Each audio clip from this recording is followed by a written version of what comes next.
masih terhubung dengan putusan terkait Harvey Muiz yang diputus 6 tahun 6 bulan, padahal jaksa menuntut 12 tahun, begitu Pak.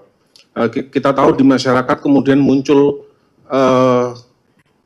isu, muncul kontroversial dan kemudian menjadi desakan kepada pemerintah dalam konteks ini no viral no justice yang selama ini dipandang sebagai kontrol sosial atas munculnya ketidakadilan dan penegakan hukum yang tajam ke bawah tapi tumpul ke atas. Nah, dalam konteks ini kita tahu bahwa kemudian KJ melakukan proses etik dan sebagainya.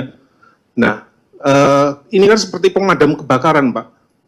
Bagaimana upaya yang mungkin lebih ke depan yang diharapkan dari Bapak Menko sebagai pihak, sebagai pejabat yang selama ini memang kita tahu sangat punya pengalaman dalam bidang hukum.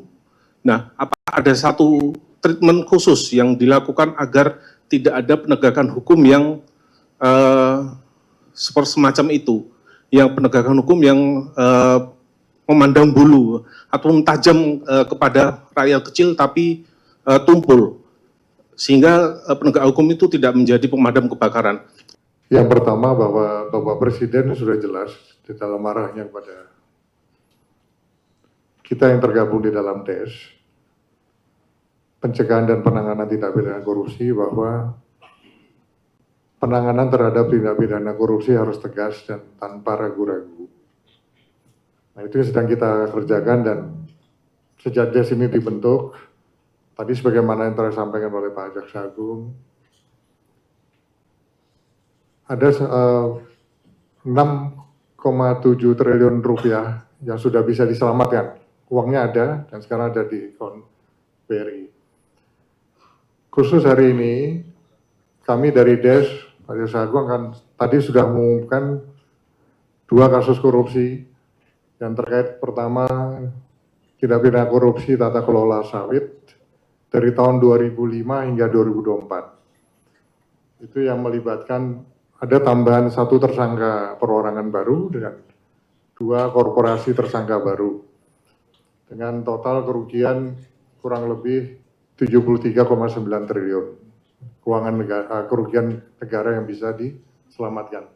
Yang kedua, yang terkait dengan tata niaga timah, ada 7 korporasi baru yang tadi telah diumumkan dengan kerugian negara berjumlah kurang lebih 271 triliun rupiah, sehingga kalau di total itu berjumlah kurang lebih 344 triliun rupiah. Ini sebagai wujud komitmen dari pemerintah. Jadi istilah-istilah yang katanya ada yang mengistilahkan kalau penanganan korupsi itu tajam ke bawah, tumpul ke atas. Tunggu saja, kita banyak nanti episode-episode berikutnya yang akan kita umumkan begitu. Ini baru awal ya, baru awal, hasilnya sudah spektakuler. Dan pemerintah berkomitmen untuk terus memperkuat langkah-langkah penegakan hukum yang semakin responsif dan memenuhi rasa keadilan masyarakat. Sehingga semuanya ada kepastian hukum dan memenuhi rasa keadilan masyarakat. Download Tribun X sekarang, menghadirkan lokal menjadi Indonesia.